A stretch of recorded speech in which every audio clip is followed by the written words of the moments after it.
Fulfilled, the science of spirituality for a happier life. Join us for this enlightening interview with Dr. Anna Yusim, a board certified psychiatrist and author of Fulfilled.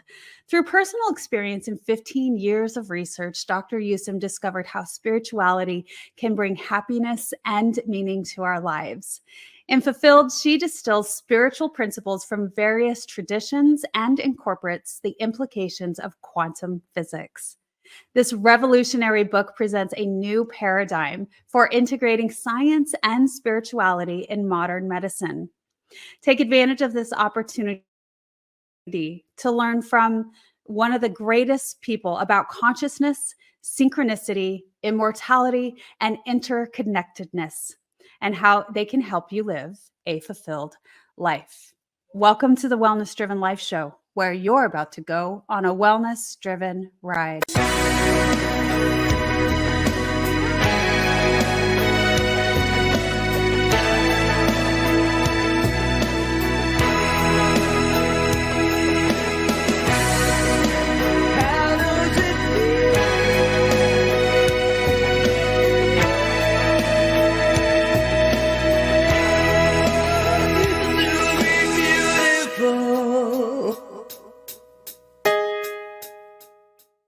Let me share with you a little bit more about the guest we have today.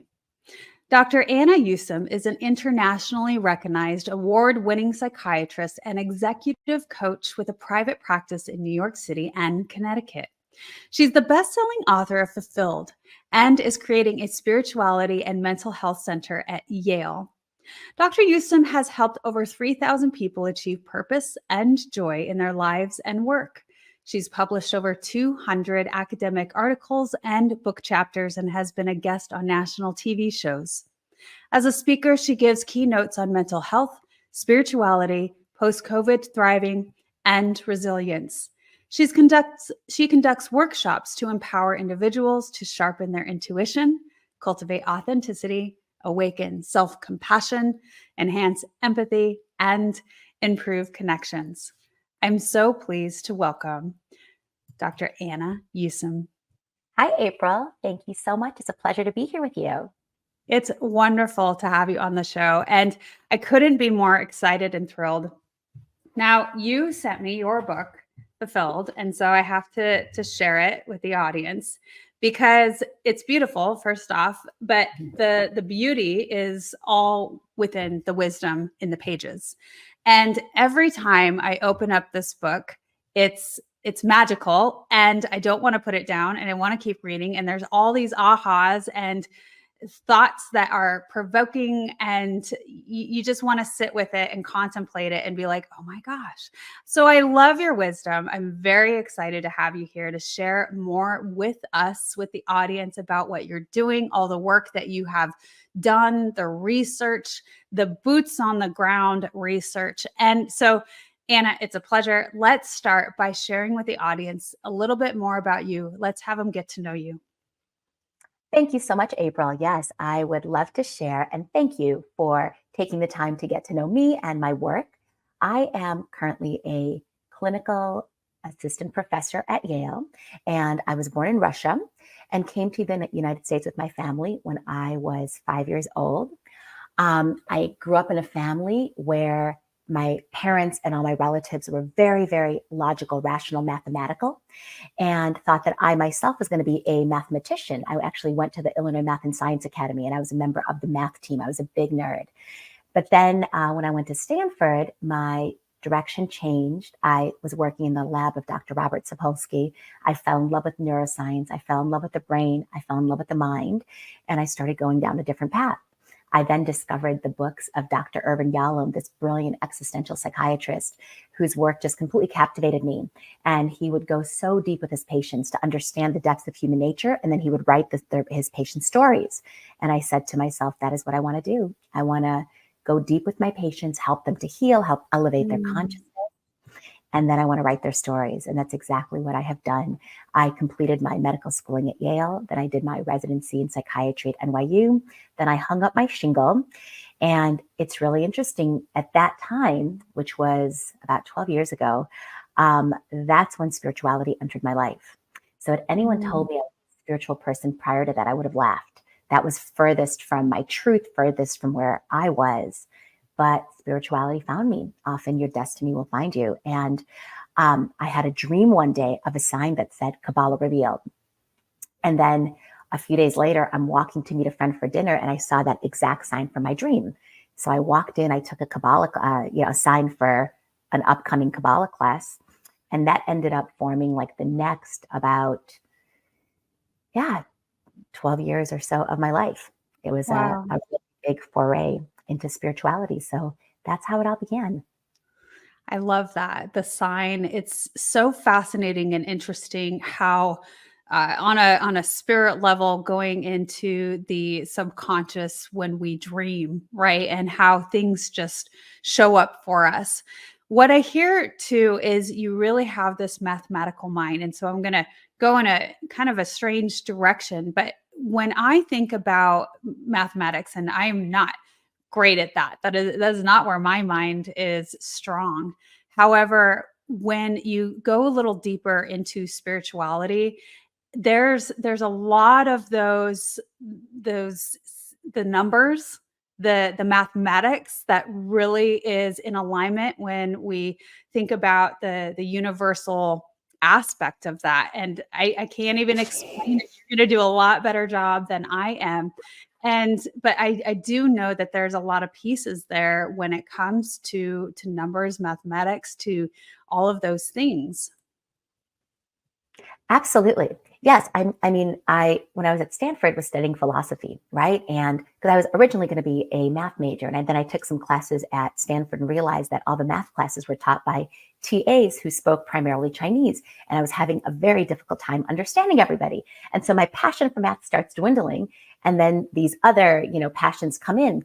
But I still really love math, and it was philosophy that drew me. And what is philosophy? It's ultimately a way of mathematizing the world. And what is Mhm. psychology and psychiatry? It's a way of mathematizing and trying to make sense of, in a very logical, rational way, human nature. So, absolutely, I feel like that way of thinking, that philosophical, logical, rational way of thinking, is useful anywhere and everywhere, and has very much been so. I love that you put it that way. It makes me feel so much better because my mind is able to think more clearly and understand those sort of topics.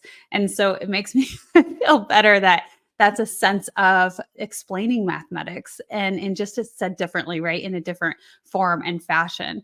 So let's go back to when you had that moment with the Kabbalism. And I know it really opened you up to wanting to think about different cultures. You didn't just stay in one avenue as far as spirituality went. You really ventured out and explored so many. And you brought all of that research into the book, into what you do today. So let's talk a little bit about the stories and the things that you found. You also traveled extensively. And that's what I meant when I said boots on the ground. You really have done this extensive digging into what these things mean and the values that they can bring to the world. Absolutely. Yes. So that really was, for me, I was in my residency at the time. And then I was feeling like, you know what, here I am. I've worked so hard to get here, but somehow I'm feeling unfulfilled. Something feels a little bit off. And I didn't know what that was. And I was working really hard at the time. I was dating this wonderful man. I was living in a cute little apartment in New York City. Everything was aligned. I was on my path, but then something was missing.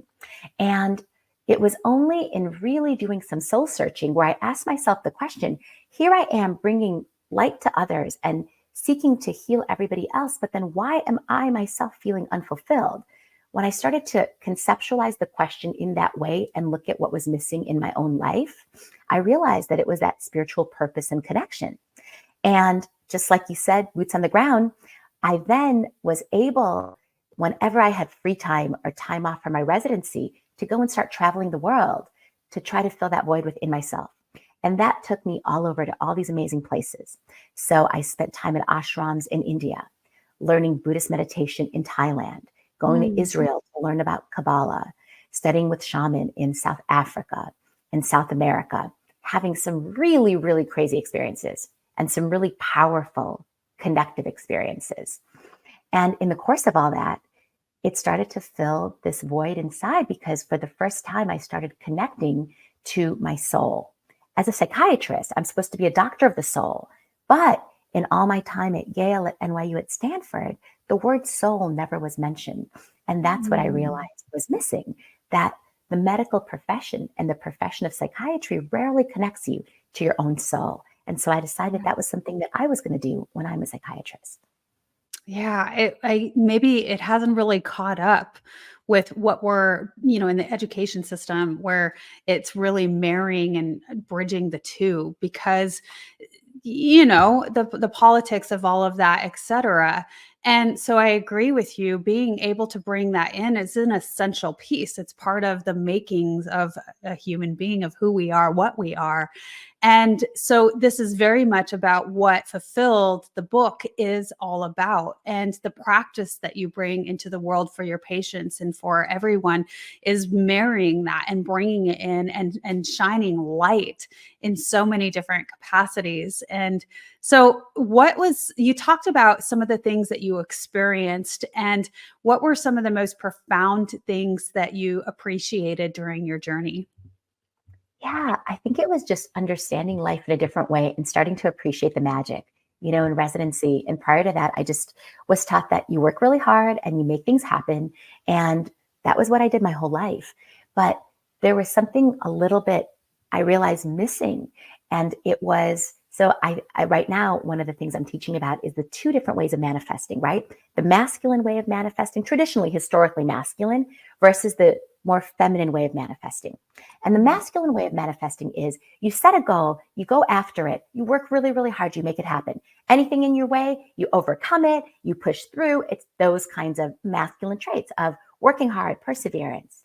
The feminine way of manifesting is less about doing and more about being.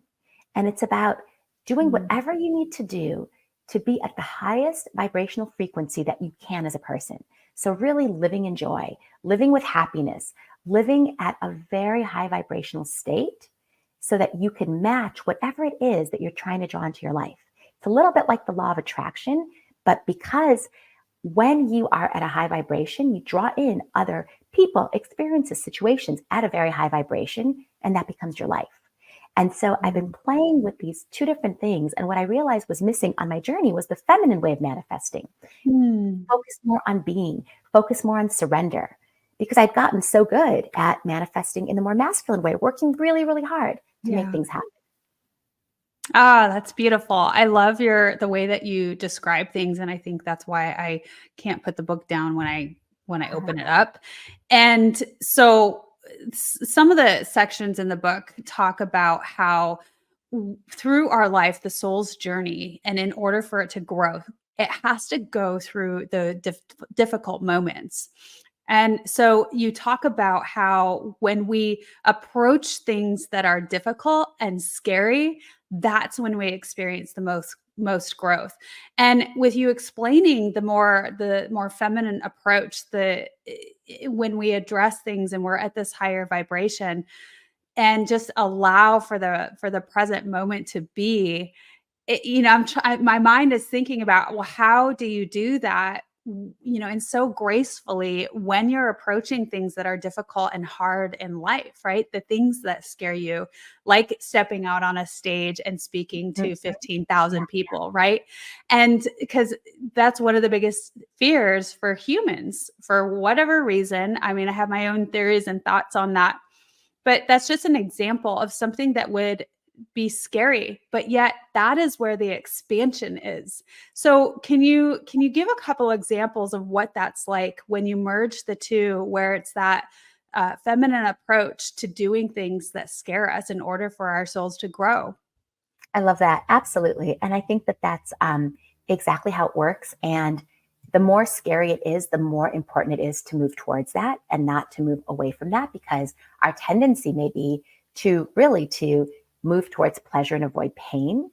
But the things that are the scariest, the most painful, the most anxiety provoking, whatever brings up the greatest affect in you, that's where the money is. That's where the work is. That's Mm. where, if you go there, your deepest transformation lies. And in the course of feminine versus masculine manifesting, to be able to go to the place that's hardest for you And rather than fighting and wrestling with that place, you draw in the divine and you ask, dear God, dear source, dear creator, dear universe, whoever or whatever it is that is greater than us that you connect to, Mother Nature, dear source, please help me to surrender this. And my intention for this is as follows. And then you put your intention out there, and then you trust that the universe is going to bring you your intention, or even better.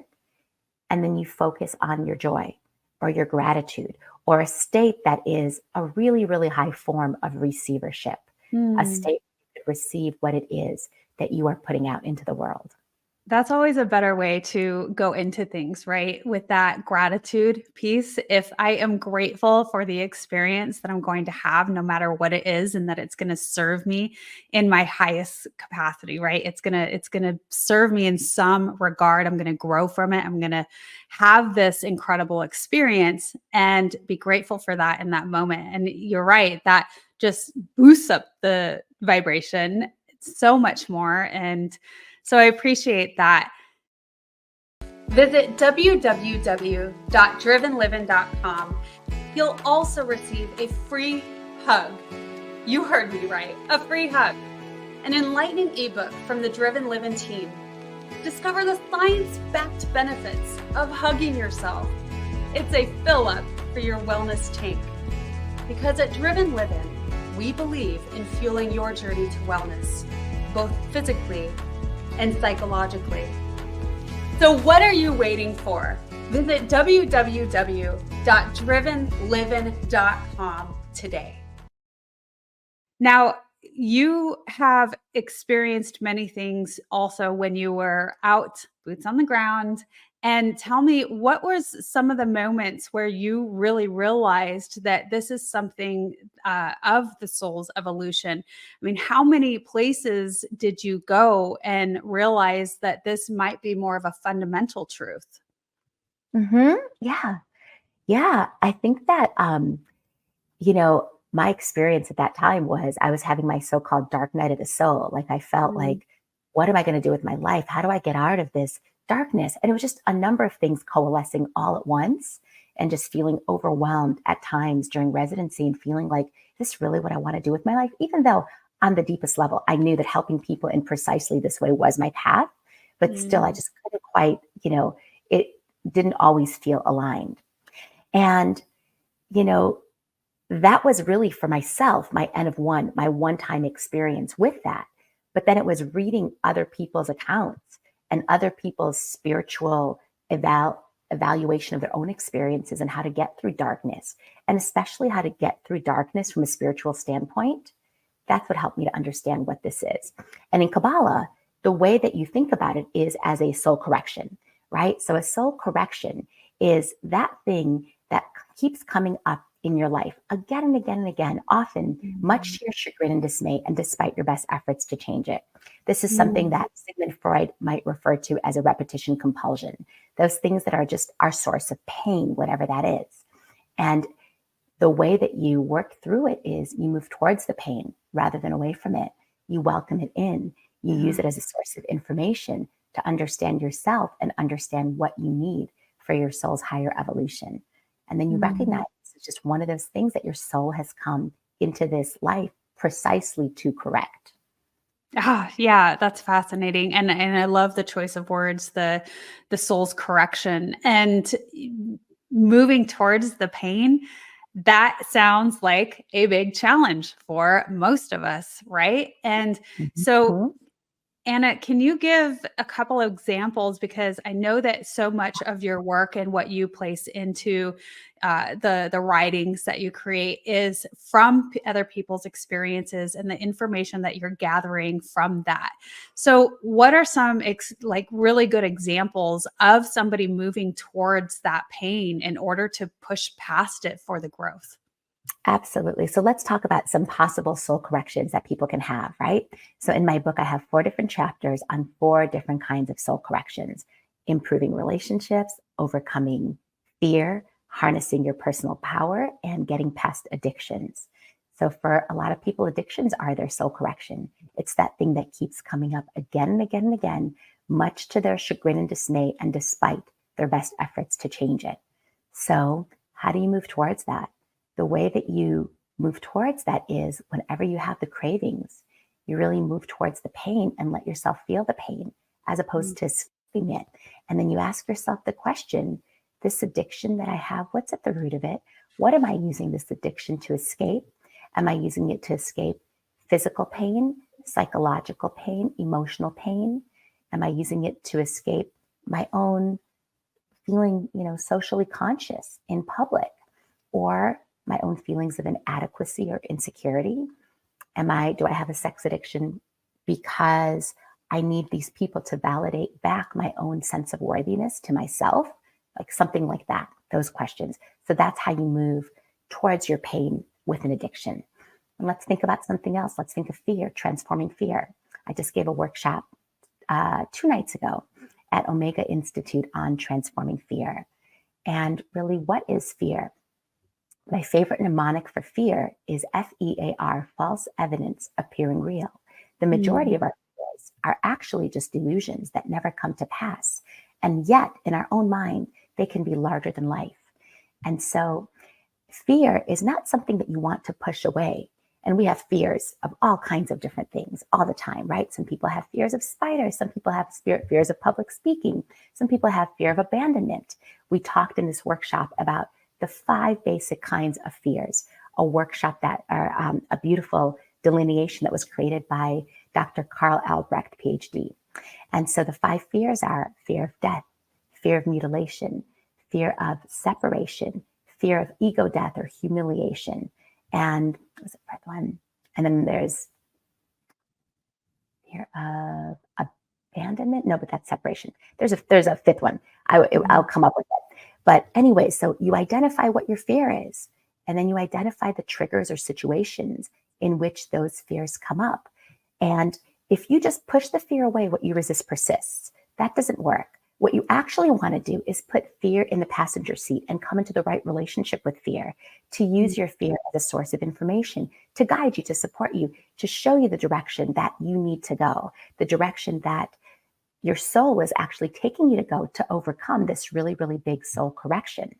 And we talked also about Lissa Rankin's book about certain core beliefs that underlie our fears, like the world is a dangerous place, or we are actually at the end of the day alone, and this is in contrast to the truths that we want to shift to.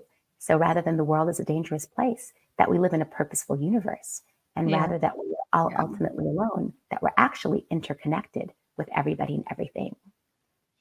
That interconnectedness is also a key player. And I would venture to say it's probably, and tell me what your thoughts are on it, but probably one of the most challenging places to get to on that perception and that understanding, not even a perception, but the deep understanding that we are all connected. And I think that where I personally have struggled with that is the forgiveness piece, where people have done such wrong and it's difficult to accept that because they have choice, freedom of choice, right? So there's a little room for acceptance. and I'm just going on my own personal ideas here. This may be easier for others, but I have found for me it has been difficult to go to the forgiveness piece, whereas it is more challenging for me to understand or accept or let in the connectedness, because we sense we don't want to be connected to something like that, right? Yeah.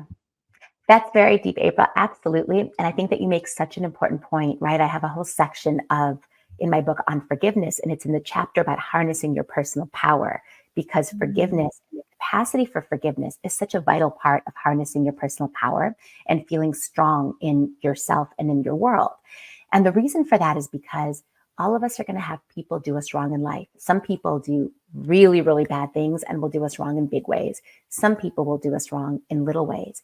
And yet we can harbor all those grudges, right? But the person who ends up being the one that doesn't benefit from harboring grudges isn't the person that we're mad at.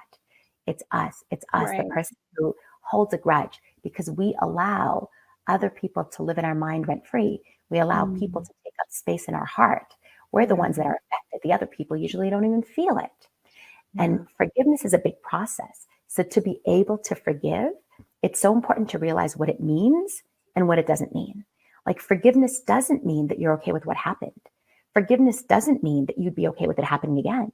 Forgiveness doesn't even mean that you would want to be friends with this person or would be okay with ever seeing them again in your life. On the contrary, forgiveness means that you don't want to carry this burden in your heart and soul anymore. And so you're going to free yourself by being able to open your heart and find whatever you need within you to be able to let this go.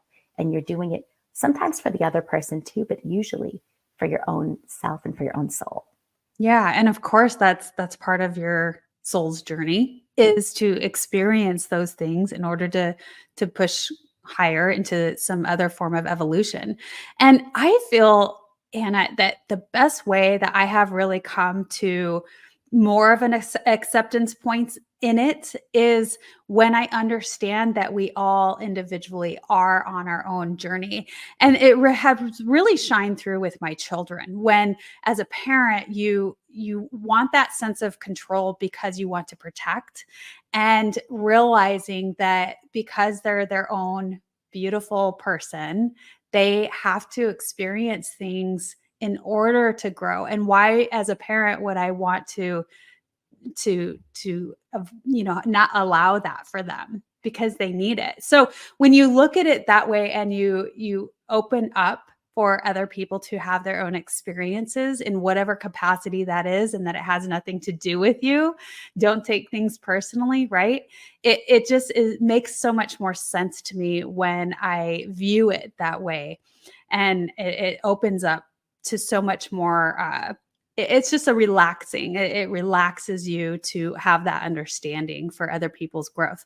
Now when we talk about the our soul's evolution, what is your take, Anna? I'm very curious to know, through all of the research and different religions, et cetera, that you've explored, what is your take on karma and past life and this and that? Those are topics that often come up.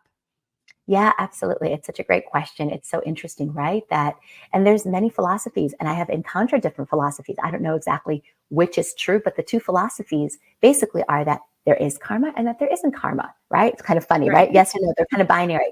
And Yep. the karma idea means that basically what we put out into the world, we get back. And that feels intuitively right. That feels, and we've certainly seen examples of that. But then it also sometimes seems that, the question, why do bad things happen to good people? And the way that karmically you explain that question is with the idea of past lives. So who knows what happened in a past life, and that somehow karmically balances out what's happening in this life, or that in a future life, things will karmically balance. And then I have also a number of colleagues and friends and some very deeply spiritual people who've been getting these downloads that there's no more karma, and that you don't have to accept the laws of karma anymore, and that you just need to go and live your life and not feel bound by something from your past or another lifetime or another timeline or another dimension. And that it's really about Mm, in the here and now and in presence. And that's also a very powerful idea. So I don't know yeah. exactly which one is true, but I like it.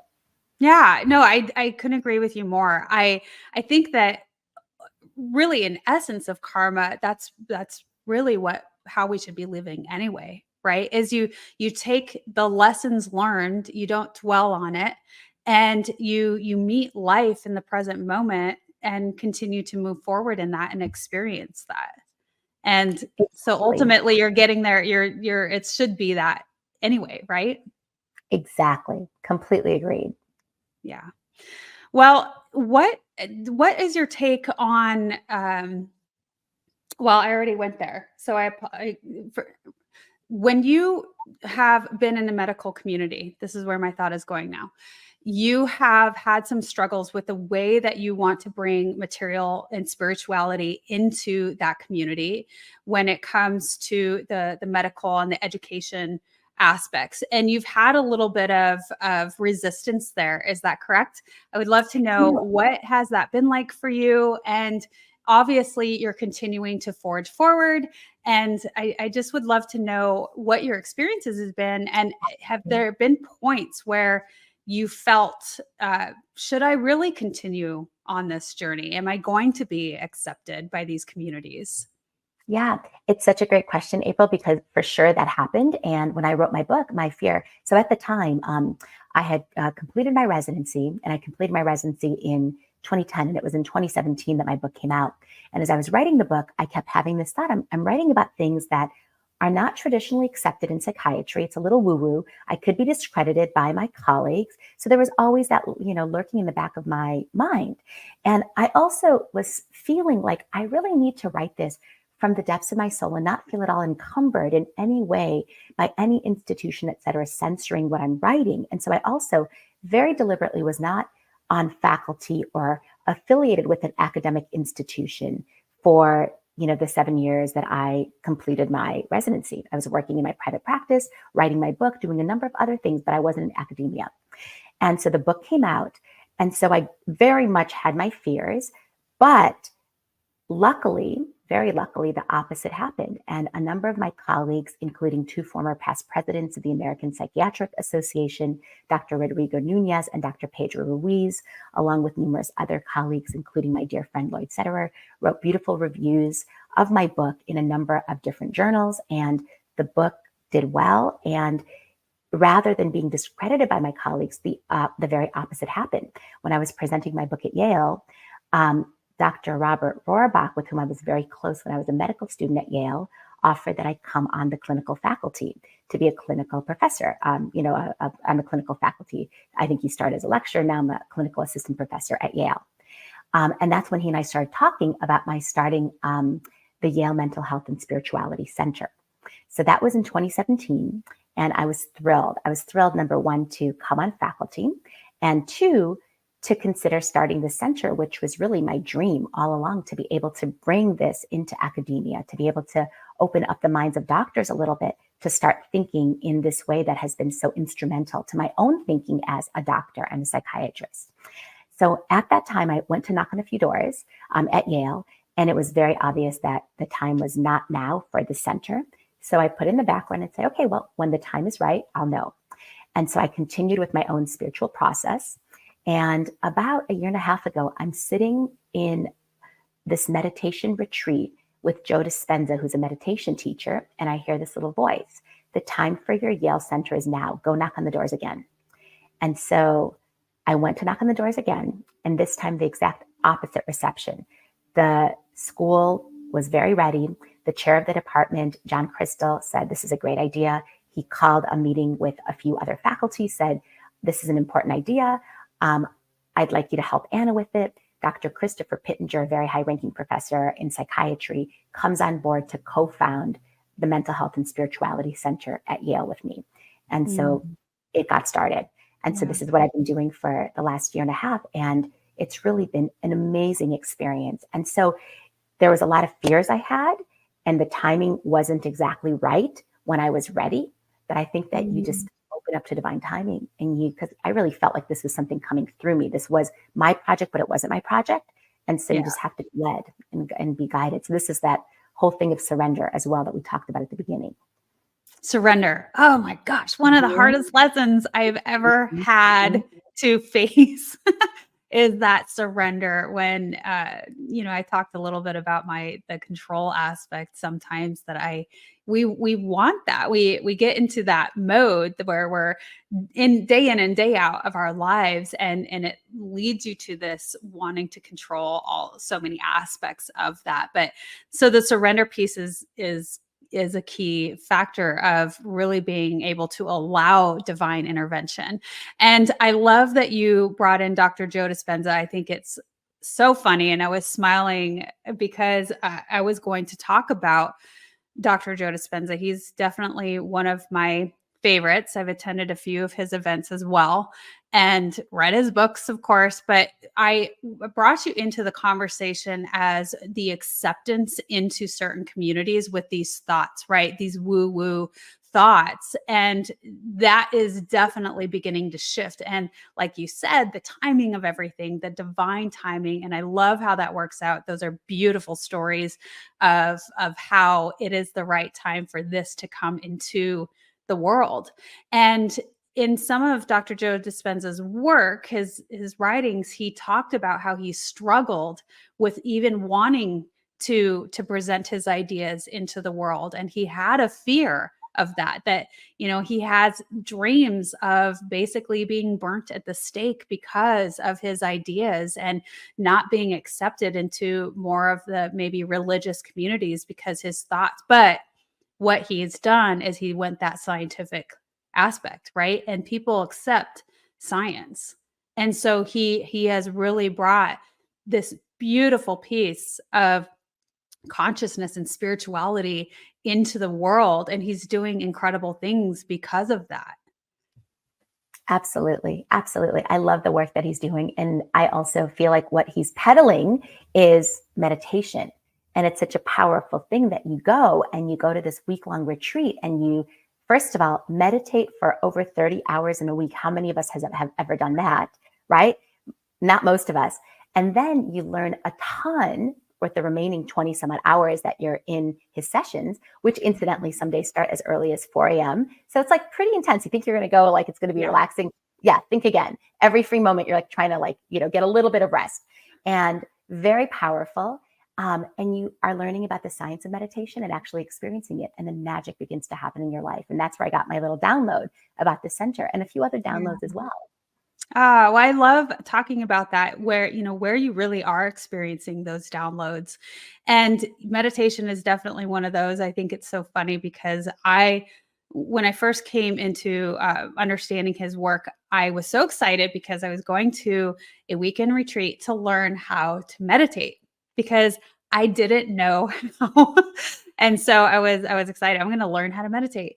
And precisely it is through doing some of that work, especially when you do the week long. And like you said, it's hours and hours and hours of meditation. And you're doing this 4-hour meditation when it feels like half the time, which is fascinating, where you're coming from a place where, for me, I wasn't familiar with meditation. So it's incredible the places that you go. And you, Anna, have gone to other places in the world where they get to that place and space in different ways. It's not always through meditation, but it will bring you there. And I'm not sure some of your experiences, but I would love to know what some of those other avenues you've experienced are. Yeah. Definitely. Yeah. I feel like meditation is such a powerful experience. Also, for a lot of people, psychedelics are that experience. And it's very, very interesting. And so I'm on the board of directors of Rhythmia, which is a medically legal ayahuasca facility in Costa Rica. And people go there and they have connections, very deep connections to the divine. And it's always an interesting question, right? Are you going to the same place, different places? Ultimately, I think that, we are all one and there's many different forms of our experiencing the divine. And there is many advantages to being able to reach the divine. And so just also let's define the divine. The divine is something that's both outside of you and inside of you. It's the deepest part of yourself, and it's that which unifies all of us. It's something that is greater than you, which could be God, the universe, Mother Nature, a collective consciousness, or a set of transcendent values like hope, trust, and perseverance. You do not need to believe in God to be connected to the divine or to be spiritual. Therefore, Because you just are. Yeah, exactly. Because you just are. Yeah, exactly. And so a lot of atheists could also be spiritual and be connected to the divine. Such an interesting shadow I have here. Yes. And so that all being said, there's many different avenues, psychedelics being one of them. Obviously, meditation, prayer, and all sorts of religious rituals and breath work and yoga, and also just living life. Those are all ways that we can connect deeply to the divine part of ourselves and the divine part of life. Yeah. What's a great way to explain that, Anna? I mean, I would say for me that you feel the vibrations. It's like when the hairs on the back of your neck stand up, it's sort of like that. You feel this energy, you feel this awe or this excitement, and I literally feel it through my body. But are there some ways that you can explain that, where you meet that? Because you talk about you can even just living life, right? Where you go and you hike up a mountain and you see the horizon, and it's just awe-inspiring. But or dancing is one of those things. I always like to say that music is the bridge to the soul. It really helps connect us and get to that aspect. But what are some of your points on that? Absolutely. I think that you're exactly right. All of those things are ways of connecting to the divine. And what does it feel like? And I think for different people, it feels very different. For some people, it's this stillness. It's a stillness that they can reach through nothing else other than their connection to the divine, whether through meditation, through prayer, through watching your breath, through breath work, through yoga, or just through contemplative existence. So that's for some people. It's like a deep, deep silence and stillness. For other people, it's actually heightened sensory and perceptual experiences. You begin to see things, you begin to hear things, the world starts to look a little bit different. This is what people describe with their psychedelic mushroom journeys, that they start to have some hallucinatory experiences. People may get downloads. Like I heard a little voice say to me, the time for your Yale Center is now. That was a little voice, right? And so that was almost like an intuitive hit. And we have many different forms in which we could experience such intuitive hits. People describe them as the 3 C's, right? The one that I had was clairaudience. So it was hearing a voice tell me something. There's also clairvoyance, which is where you see something in your mind's eye, or you just see something that's out there but not really with your eyes. I've had experiences with ayahuasca where I would see something that's not there, and then I would close my eyes and realize that it's still there. So I realized I was seeing it, but it wasn't actually with my eyes. It was with my brain or with something. So it was very, very interesting. And then there's claircognizance, which is where you have a download and you know something. You're not sure how you know, but it's not because you are hearing or seeing something, you just know. And then there's clairsentience, which is you know something because of how it feels in your body or because of some emotional knowing or truth. So those are all the ways that you could receive. And then there's many other things as well that you can have in your spiritual connections, which is a heart opening that enables you to feel closer to others and to yourself as well, and to God, if you believe in God. You have such brilliance. I am so pleased. Thank you so much for sharing that with us, because you again, the way that you describe things, it's so clear and great to understand. And so I appreciate your thoughts on that. And I would love to know, when we talk about consciousness, let's get into the particles and waves. Can you describe a little bit with us of what that is, and more of the science behind it, of what we're made of? Exactly. Yeah. It's such a cool idea. And it's this idea, right? The double slit experiment, that we are both energy and matter. And it's this idea that depending on the conditions of observation, it changes the state of the actual, entity, or even of us, or of everything that we observe. And I won't go through the double slit experiment, but suffice it to say that as much as we're made of particles, right? We seem to be particles. I can't move this hand through that hand. It seems hard and solid. We also are energetic beings. And, particles, they have a vibration and they have a frequency. And then energetically, it means that also we're not so hard and fast. We're not as solid as we think, that we actually transmute and we actually transform, and that everything, some people say that this idea of the double slit experiment, energy and waves, only happens at microscopic levels, when things are very, very small. And some people say that either metaphorically or realistically, that the ideas could also be transferred to us as human beings at the macroscopic level. I think that's still a question for research to be able to shed light on. But it's a very cool idea. And it was Einstein, with his theory of relativity, E=mc². E is energy equals mass times the speed of light. So energy and mass are actually, part of the same substrate. And it's a very cool idea what comes of that. It is a cool idea. And it's fascinating. We just keep going deeper and deeper into the understanding of it, and what all we can do with it when we have the knowledge of it.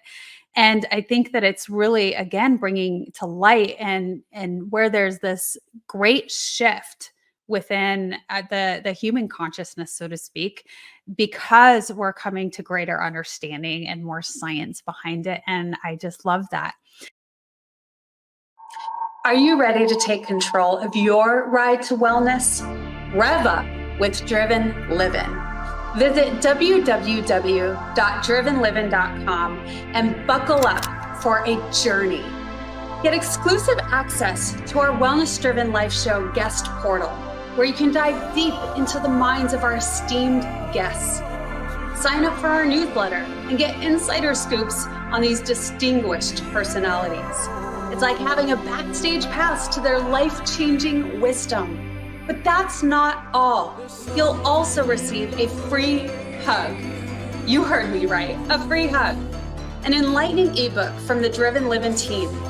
Discover the science-backed benefits of hugging yourself. It's a fill-up for your wellness tank. Because at Driven Living, we believe in fueling your journey to wellness, both physically and psychologically. So what are you waiting for? Visit www.drivenliving.com today. I want to go back a little bit, Anna, because you talked about when we receive the downloads and the information.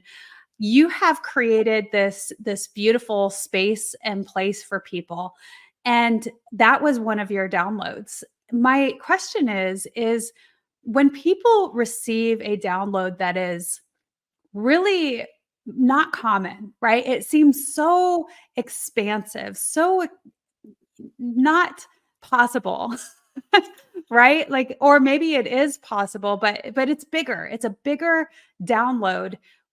And maybe that was what it was for you with this place that you have created now. But I'm curious, what's your advice for people who are getting, like bigger downloads like that? Yeah, I mean, and it's a question, how often do we receive downloads? Are we actually receiving downloads all the time?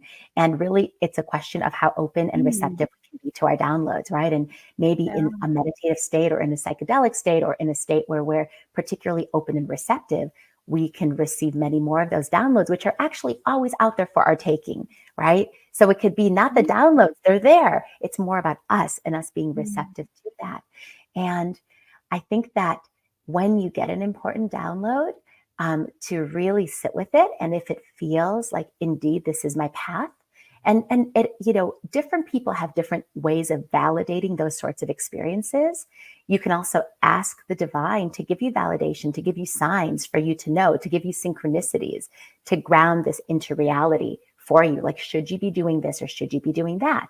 And once you have your answer, to act and to act quickly and to, move your life forward. But don't act quickly in an aggressive way that you have to push everything aside and I need to make this happen, even unless you get the download to do precisely that.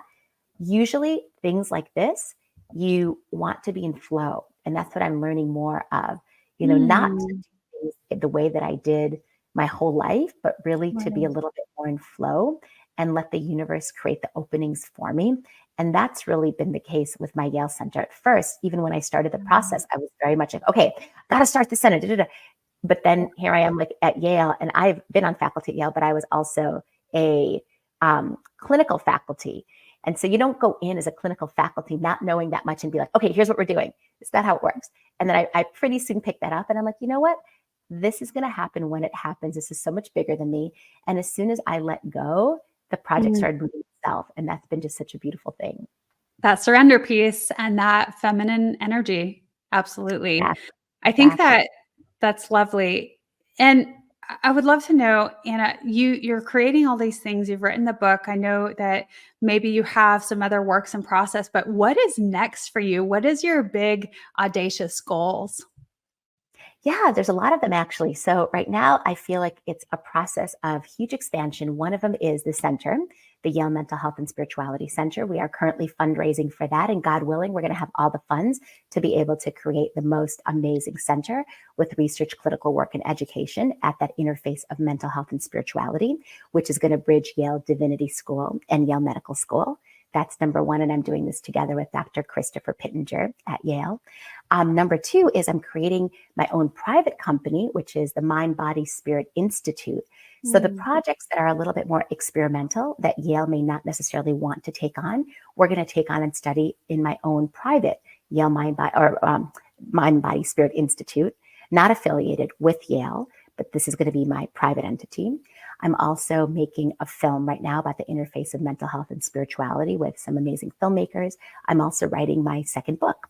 You read my first book, April, which was on the science of spirituality. My second book is on the science of miracles, with a miracle being defined as something highly beneficial yet statistically improbable. And the question of the Mm. book is, how do we welcome and bring in miracles into our life? Ah, And mhm, I can't even keep up.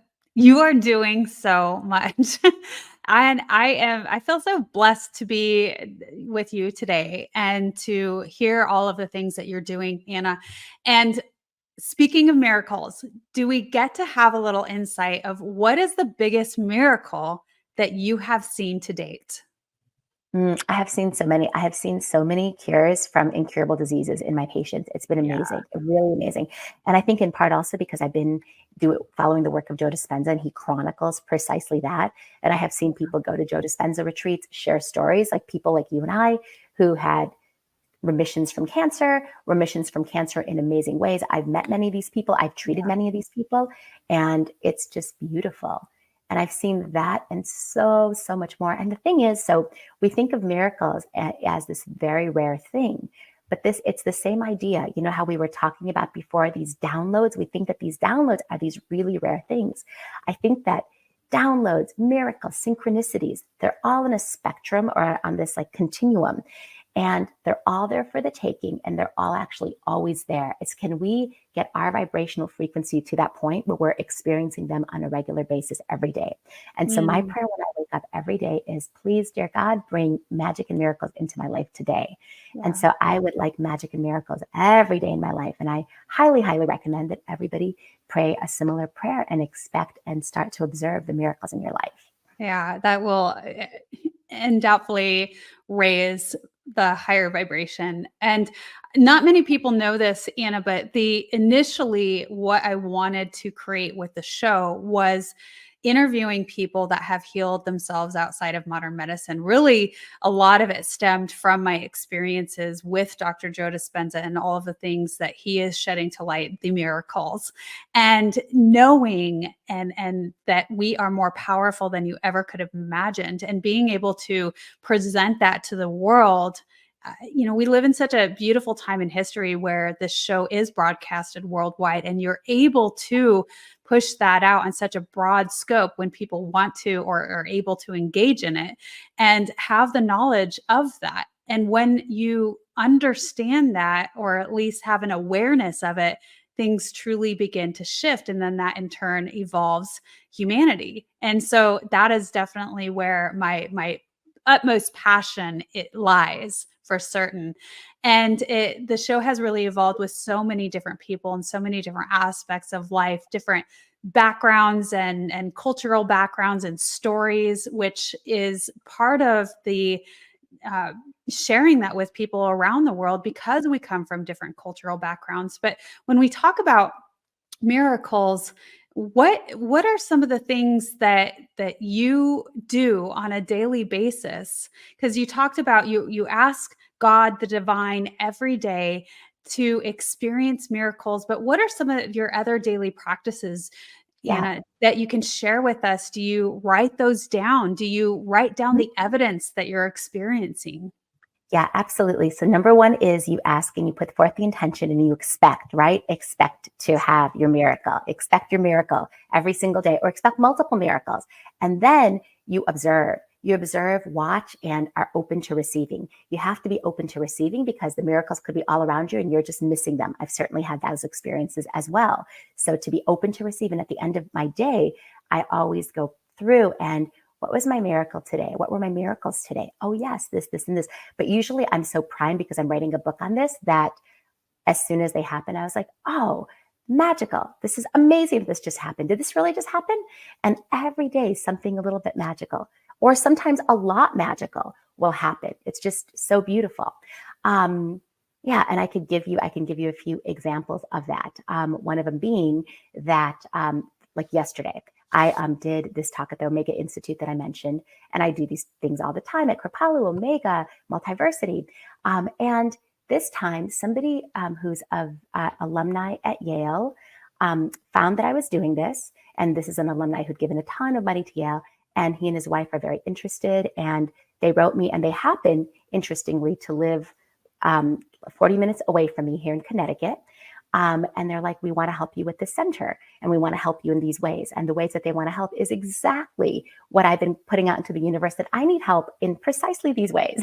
And Mm. the fact that somebody found me through this Omega talk and wrote me this letter saying, we'd like to help you in these ways. And I was like, okay, thank you very much. So it's like those little things, right? And it's somebody emailing me, someone just finding me, someone discovering me, but like discovering me and bringing on a silver platter what I had asked the universe for.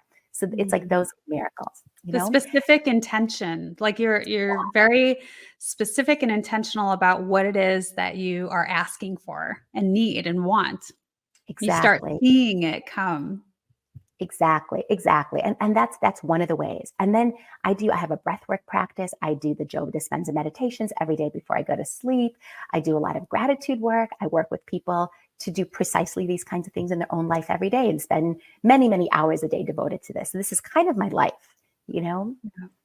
Well, it is because so much of what you're presenting is that spiritual piece. You're saying that it's essential for us Mhm. on a mental, psychological, all of those things that the spirituality piece has to be there. And so, what you're describing is you accessing that intentionally each and every day through your practices. Exactly. And just tapping into that part of yourself. Exactly. Yeah. And It's just being in beautiful. flow, to be more in flow with the universe. I feel like when we are in flow, those things just happen. And for me, the things that block things happening for me is me starting to get too much in the masculine and starting to like hold on too tightly to anything. So my practice is really to be in flow and not to hold anything too tightly, to really be like water. Yes. Oh, there's a lot of that, right? Is that what was it? Is it Taoism that talks a lot about the flow of Mhm. water? Yeah. Exactly. Yeah. Well, that's beautiful. Thank you so much. Anna, is Yeah. there anything else that you want to share with the audience today? You're just such a plethora of information. I know we could go on and on and on. And I would be thrilled if you came back once your next book is Oh, coming out and we can have more discussion around miracles. I would love that. I'm totally in. So today, is there anything else that you want to share with the audience? No, I welcome anybody. If they have any questions and want to follow up, please contact me. Please email me. And thank you so much, April. I love being on the Wellness Driven Life Show. My pleasure. Definitely my honor, my pleasure. I want to make sure everyone knows where to find you. So I've had it here on the screen. And for those of you who are tuning in with listening ears, you can always find the information in the description below. We have all of our guest contact there. So www.annayusim.com. Very simple. It's two N's spelled the right way, ANNAYUSIM www.annayusim.com. So thrilled again to have you on the show. Thank you so much for sharing your insight, your wisdom, your brilliance. And thank you so much for the audience here today. Without you, we would not be possible. So thank you for now and goodbye. Thank you. Thank you, April. You're welcome.